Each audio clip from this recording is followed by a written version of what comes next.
I've made it home and have been able to reflect on my last 6 months living in China and have realized that there's one topic that deserves a good explanation, and that is the Chinese language. If you ask someone who was born and raised in China today if they speak Chinese, the answer doesn't always deserve a simple yes or no. If you ask someone born and raised in China 100 years ago if they speak Chinese, the answer could not have been with a simple yes or no. Today, the national language of China is Simplified Chinese or Mandarin. It's also called Putonghua in Chinese, which roughly translates to common language. It wasn't always that way.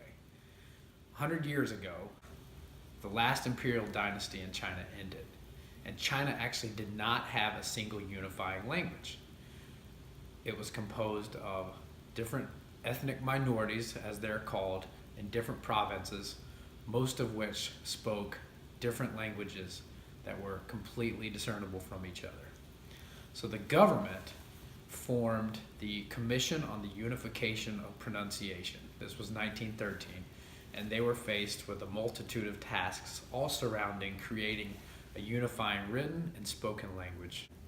It took a long time for them to agree on which particular dialect or language within China would be chosen as the basis for the new language that they would create.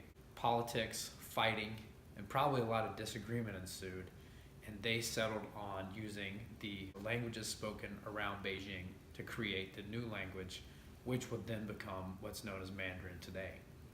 In 1918, they adopted the written alphabet, and then a few years later, they created a pronunciation dictionary.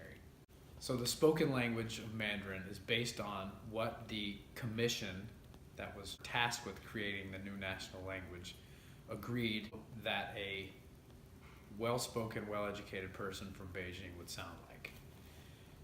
Different figures exist for how many people in China can actually speak the national language. I've seen on the internet websites that say 70% of the children, and I've seen numbers that say as high as 95% of Chinese people can speak Mandarin today.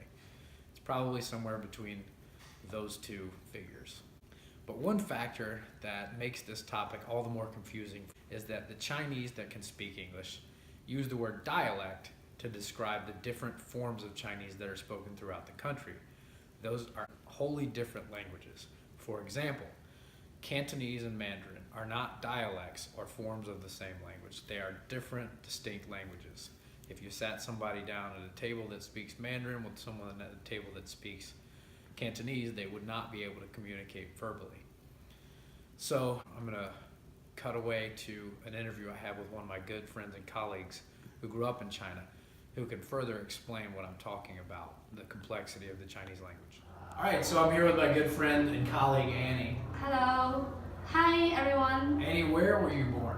I was born in Hunan. Yeah. Where is that? It's in the south of China. South China. Yes. And what language did you first learn to speak?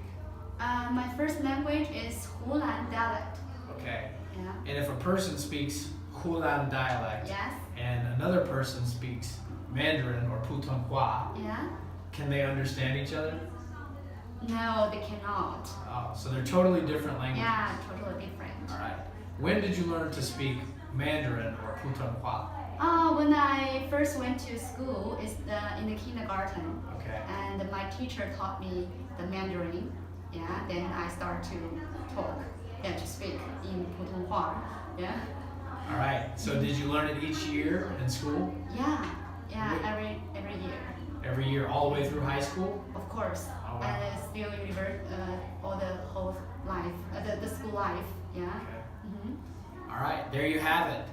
She is from a place that is outside of the northern provinces, outside and away from Beijing. Mm-hmm. The first language she learned was a language other than Mandarin. Yeah. She had to learn Mandarin at school.